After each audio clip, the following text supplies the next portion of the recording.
The second method is known as Scattergraph method, or we call it as line of best fit. Here we will be using the equation, that is the linear equation, y is equal to a plus bx.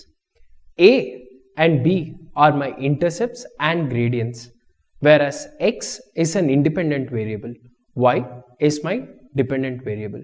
Now let's look into an example how we shall be finding out the fixed cost and variable cost using the Scattergraph method. In the Scattergraph diagram, what we'll be doing is we'll be giving importance to all the variables, unlike the high-low method. The high-low method, we only look into two activity levels, whereas under the Scattergraph, we'll be giving importance to all. Now let's just recap. I was discussing y is equal to a plus bx, where y is my dependent variable, x is the independent variable,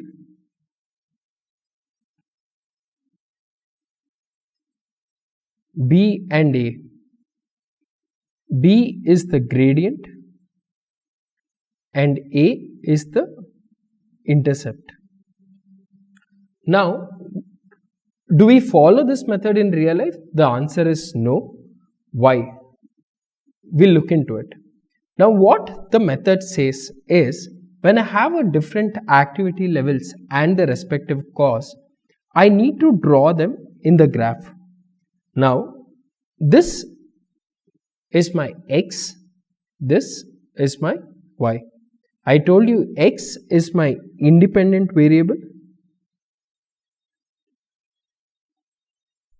whereas y is my dependent variable. Now in my given graph, what I'll be doing is, I'll be taking all my costs and plot it on my graph. These are my activity levels, these are my costs.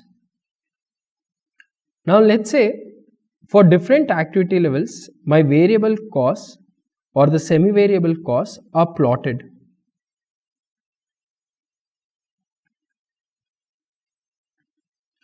Now what does the Scattergraph diagram say?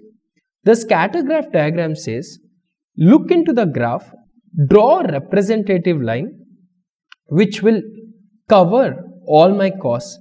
Now if I look into this particular graph, I need to make sure I draw one representative line which is going to consider all my points into action. Now let me see this. What if I can draw a line which is going to be a representative of both, or we say all the points.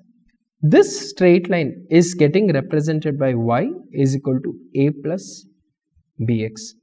Now once I draw a line, how do I find out my fixed cost and variable cost in this? Now what I'll be doing is, I will drop down the lines touching both my x-axis and my y-axis. So how do I do it? I extended my line to touch my y-axis, and at any particular point I will drop the line to touch my x-axis.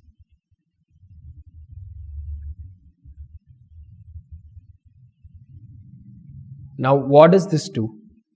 I will get back to my concept which I taught you in the second chapter, that the costs which is going to be incurred irrespective of my production levels are known as my fixed cost. Now this is my total cost, out of which if this is the line, a cost which will be incurred irrespective of my production level becomes my fixed cost, this automatically represents my variable cost. So I know my variable cost, I know my fixed cost, I know my activity level. Now I'll try finding out what's my fixed and variable cost. For that, let's look into the next example.